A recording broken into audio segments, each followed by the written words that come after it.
minha devocional já está pronta há bastante tempo, né? E aí, quando a Derlene me chamou, me convidou, falei, Derlene, o dia que você quiser, que já tá esquematizado. E aí o Vinícius veio uns domingos atrás e pegou o tema da minha devocional. Aí eu fiquei meio assim, mas como Deus é tão bom, né? Que a gente passou pela mesma situação, mas Deus trabalha de forma única, né? Nos nossos corações. E foi tão bonito ver o que Deus trabalhou nele e o que foi diferente que Deus trabalhou em mim, que o tema vai ser o mesmo, mas não vai se repetir, eu prometo para vocês. Tá bom? Vamos orar, meus irmãos? Baixe sua cabeça. Senhor, nós te agradecemos, Pai, pelo nosso final de semana, que iniciou ontem, né, na programação de mães, à noite na programação de casais, que foi tão bonito ver tantos casais representando ali famílias, ó Deus, tudo organizado de forma tão carinhosa. A palavra do pastor Ion também, que edificou tantos nossos corações. E hoje, ó Deus, ter o privilégio de estar aqui na tua casa, de poder ouvir da tua palavra. Obrigado, Deus, porque estamos aqui, estamos juntos, por cada pessoa que o Senhor trouxe. E que o Senhor esteja abrindo os nossos corações, que o Senhor esteja trazendo a tua palavra através da minha boca, para que eu possa edificar os meus irmãos, como eu fui edificada nesse processo. Em nome de Jesus, que nós oramos e agradecemos. Amém. Vou convidar vocês a abrirem no texto de Tiago, capítulo 1, dos versículos 2 e 4.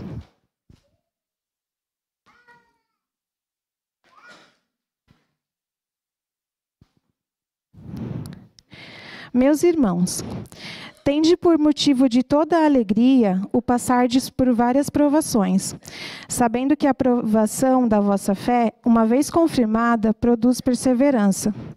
Ora, a perseverança deve ter ação completa, para que sejais perfeitos e íntegros e nada deficientes. Também vou pedir para vocês abrirem lá em Filipenses, capítulo 4, do 11 ao 13.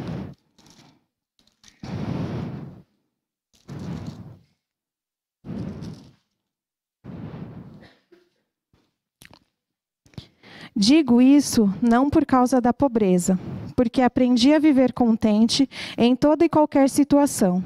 Tanto sei estar humilhado, como também ser honrado. De tudo e em todas as circunstâncias já tenho experiência, tanto de fartura como de fome, assim de abundância como de escassez. Tudo posso naquele que me fortalece. Amém. Não sei se os irmãos sabem, mas eu vim de uma família de um pai pastor, né? Antes de ser pastor missionário, foi anos missionário no Rio Grande do Sul. E depois ele veio para São Paulo pastorear igrejas aqui, né? Então eu cresci ouvindo esses textos e ouvindo esses versículos que são bem comuns, né? Da gente ouvir e estudar e aprender. E uma palavra que sempre me deixou intrigada nesse texto de Filipenses é a palavra aprender. Ainda mais pela forma que está conjugada, né? Que diz aprendi. E aí, ao longo da vida, eu sempre, né, fui me questionando sobre isso.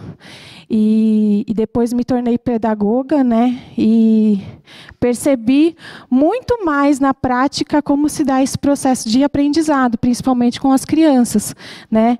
Como se aprende, o cérebro, tudo isso, tudo que envolve. E aí esse versículo começou a ter um outro olhar para mim e começou a ter um significado mais profundo, né? E como vocês sabem, eu já disse em outra devocional, que eu gosto muito de pegar as palavras na sua origem, porque eu acho que a gente aprende mais, a gente tem um contexto maior e traz mais significado para a gente, né?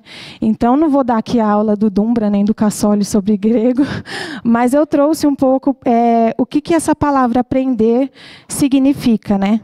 E ela vem a raiz de uma outra palavra, que eu também não vou me atrever a dizer aqui, né? Já basta o português. Mas significa aprender pela experiência. Então, é você adquirir um conhecimento não só intelectual, mas um conhecimento pela prática, vivido, né? Experienciado. E aí, aqui no texto, a gente vê várias formas, né? Que Deus fala, que Paulo fala, diferentes circunstâncias que ele pôde experienciar, vivenciar, para adquirir essa habilidade de viver contente, né? E aí também essa palavra, ela tem uma outra raiz muito curiosa, que é discípulo, que significa aquele que aprende pela prática. E aí, nessa minha caminhada como pedagoga, a gente percebe que o cérebro, para ele aprender, né, para ele adquirir essa habilidade, essa experiência ela precisa ser vivenciada e repetida por algumas vezes. E aí você, quando tem a experiência praticada, você consolida essa aprendizagem. Não sei quem aqui já ouviu. Andar de bicicleta, você anda para sempre. É uma coisa que você não esquece nunca, né?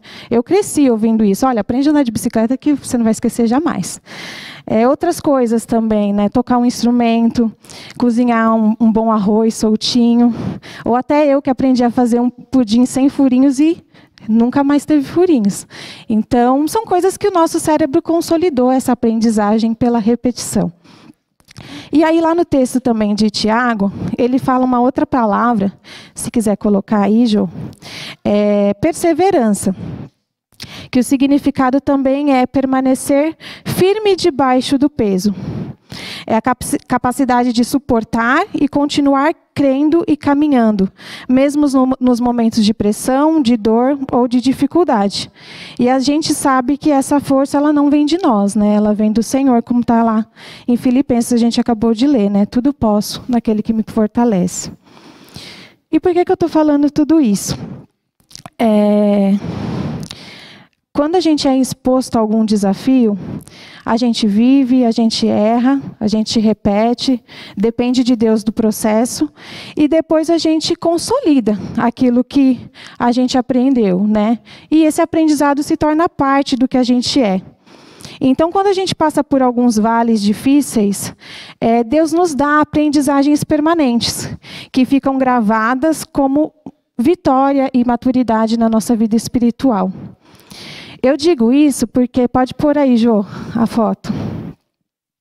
Quando a Maria nasceu, ela nasceu com displasia de quadril.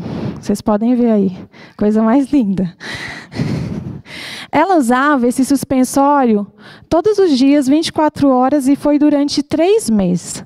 Né? Então, você imagina... Eu nunca fui uma pessoa muito de expectativas, e graças a Deus por isso, porque às vezes tem aquela expectativa de criar todo um enxoval, e aí você olha, a criança não pode usar nada daquilo, não pode tomar banho, não pode tirar para trocar a fralda, você não pode tirar, porque se você tira 30 minutos no dia, isso regride como se fosse muito tempo que ela ficasse sem o suspensório. Então, nossa orientação era não tirar. E os médicos falavam, olha, esse sucesso depende de vocês, porque vocês vão acompanhar ela todos os dias. Então, não fique com dó. E ela nasceu numa época quente, então ela suava muito. Né? Todo mundo sabe como é a vida com recém-nascido. Mas por que eu digo isso? Né? Não quero enfatizar muito a questão da displasia que a Maria teve, mas o que eu vivi no processo. Deus me deu muitas situações na vida onde eu pude aprender a confiar. Mas foi de fato quando a Maria teve a displasia e depois durante 3 meses, quando a gente passou por esse vale, que eu pude dizer como Paulo, aprendi a confiar. Não preciso passar de novo por mais vales e ter essa dúvida de confiança em Deus, né? Então, a cada momento que eu vivia ali com a Maria e com o Vinícius, eu sabia que Deus estava no controle, sabia quem era o meu Deus e que eu podia confiar de fato. Essa lição, ela ficou gravada na minha mente, no meu espírito. Assim como o nosso cérebro consolida uma aprendizagem de andar de bicicleta, dirigir um carro, a minha alma e o meu coração guardaram esses ensinamentos do Senhor. E é isso que eu queria passar para os irmãos no dia de hoje. Eu não sei que vales vocês estão atravessando, não sei de que dificuldades vocês estão passando, mas sempre tem, como Monas disse na última devocional, a gente sempre passa por angústias e aflições. Mas que você não precise passar por isso repetidas vezes para aprender a mesma lição. Que seja um novo transformar do Senhor, que Ele transforme você em outras questões, mas não na mesma. Que você possa dizer como Paulo, pela experiência, que eu aprendi e eu consolidei isso e eu não vou me esquecer. Como está lá escrito em 2 Timóteo, se quiser colocar, Jô. 2 Timóteo 1, 12. O pastor fala muito esse versículo e ele fala muito ao meu coração também. Porque eu sei em quem tenho crido, e eu estou certo que é poderoso para guardar o meu depósito até aquele dia. Romanos 15, 13. Que Deus, a fonte de esperança, os encha inteiramente de alegria e paz, em vista da fé que vocês depositam nele, e de modo que vocês transbordem de esperança pelo poder do Espírito Santo. Amém, irmãos?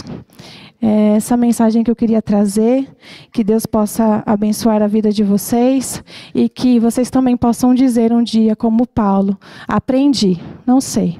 Se é viver contente, se é confiar, se é descansar. Mas que de fato vocês possam aprender, consolidar isso. Amém?